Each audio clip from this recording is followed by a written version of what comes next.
Ito mga kalikot, may ginawa tayong amplifier na GX7.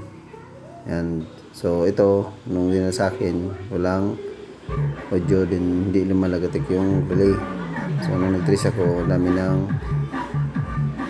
sirang transistor. So yung iba may leak na.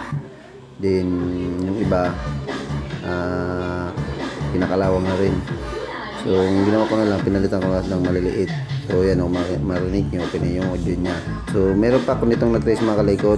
Yung sa preamp nya, meron pa problema akong narinig. So nagkakaroon siya ng kaunting kaluskos, din biglang karoon ng ugong.